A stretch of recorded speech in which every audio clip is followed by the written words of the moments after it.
آپ صلی اللہ علیہ وسلم نے فرمایا، بخاری کی روایت ہے حضرت ابو ہریرہ سے، کہ لم یبق من النبوۃ الا المبشرات، قالوا وما المبشرات قال الرؤیا الصالحہ۔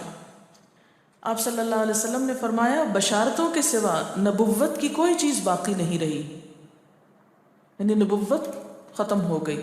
اب کیا ہے؟ کچھ خوشخبریاں ہوں گی، خوابوں کے ذریعے لوگوں کو کچھ باتیں بتا دی جائیں گی۔ بعض اوقات آپ دیکھتے ہیں نا کہ ایک چیز آپ دیکھتے ہیں اور وہی ہو جاتی، اور جب ہو جاتی تو آپ سوچتے اوہ یہ تو میں نے کہیں پہلے بھی دیکھی تھی، پھر سوچتے کہاں دیکھی تھی تو یاد آتا ہے تو خواب میں دیکھی تھی، لیکن آپ کو یاد نہیں ہوتا، جب وہ ہو جاتا ہے پھر یاد آتا ہے۔ تو فرمایا بشارتوں کے سوا نبوت کی کوئی چیز باقی نہیں رہی۔ صحابہ نے دریافت کیا کہ بشارتوں سے کیا مراد ہے؟ آپ نے فرمایا سچا خواب، میننگ فل خواب۔ اور یہ سچے خواب بعض اوقات فیوچر کے بارے میں کچھ اطلاع ہوتے ہیں، بعض اوقات انسان کو ملنے والی کچھ خوشخبری ہوتے ہیں۔ یہ جو سچے خواب ہوتے ہیں یہ نبوت کا آغاز بھی ہوتے ہیں۔ اب تو خیر نبوت ختم ہو گئی نا، لیکن تمام انبیاء کو وحی سے پہلے سچے خواب آتے ہیں۔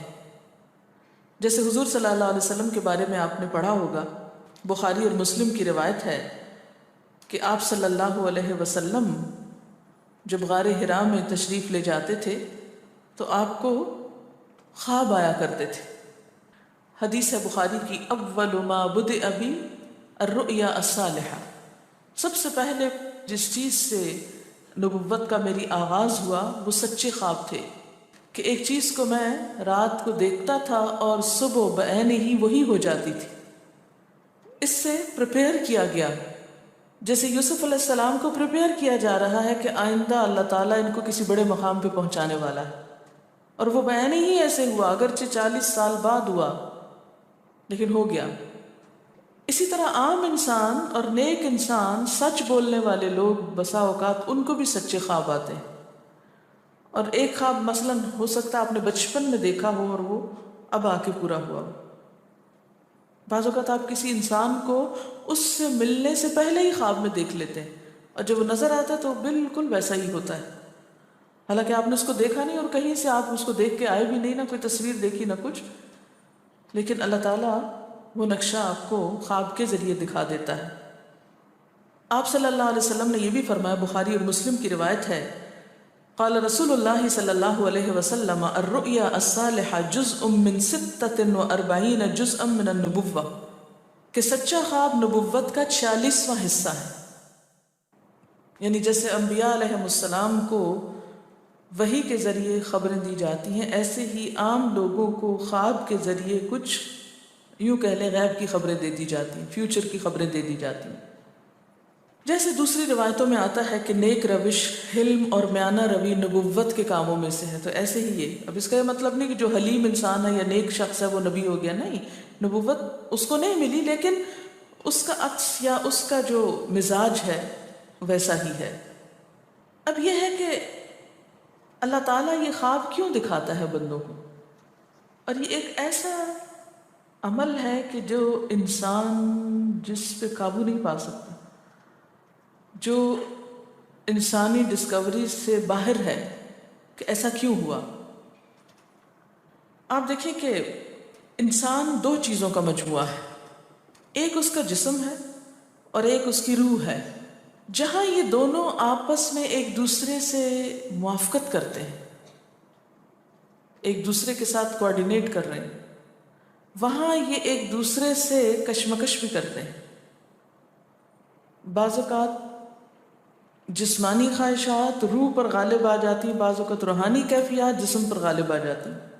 عام طور پر دن میں جب ہم دنیا کے کام کر رہے ہوتے ہیں تو ہمارا جسم ایکٹیو ہوتا ہے، اور اس کا نتیجہ کیا ہوتا ہے کہ روح کی جو کار فرمائی ہے وہ ذرا لو ہو جاتی۔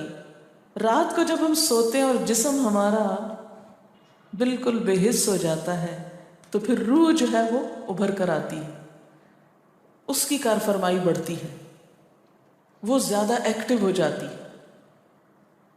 پھر آپ کو قرآن کی وہ آیت بھی یاد ہوگی کہ جس میں اللہ تعالیٰ فرماتے ہیں کہ جب انسان سوتا ہے تو ہم اس کی ایک روح لے لیتے ہیں، جس کو زندگی دینی ہوتی ہے وہ واپس لوٹا دیتے ہیں، ورنہ جو دوسری باقی ہوتی ہے وہ بھی لے لیتے ہیں۔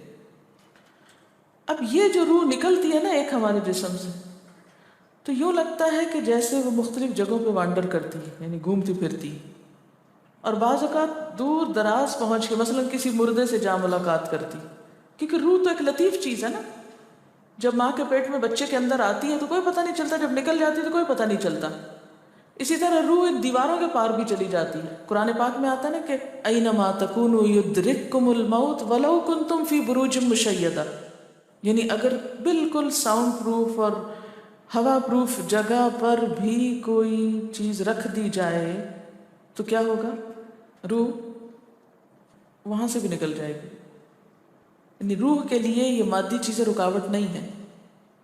اب آپ دیکھیں جو لوگ مر جاتے ہیں بعض اوقات آپ کی ان سے ملاقات ہوتی اور آپ کو یوں لگتا ہے جیسے آپ ان کو چھو کر آئے ہیں، اور ایسا ممکن ہے کہ وہ جو سوتے وقت ایک روح آپ کی نکلی، وہ ٹریول کرتے کرتے اس مقام پہ جا پہنچی جہاں وہ مردہ روح تھی، اور اس نے اس سے جا کر باتیں بھی کی، کچھ میسج بھی لیے، کچھ اور بھی۔ تو اس سارے کو ہم واضح طور پر نہ جان سکتے ہیں، اس کی حقیقت نہ سمجھ سکتے ہیں، لیکن بعض خوابوں کو انٹرپریٹ کرنے میں یہ چیز آپ کو مدد دے گی کہ ایسا کس طرح پاسبل ہے۔ آپ اپنے بستر پر لیٹے ہوئے ہیں اور روحانی طور پر آپ خواب میں آپ کہیں اور پہنچے ہیں۔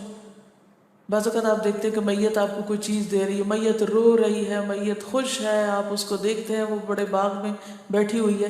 یہ آپ نے کہاں سے دیکھ لیا؟ آپ تو بستر پر لیٹے ہوئے تھے۔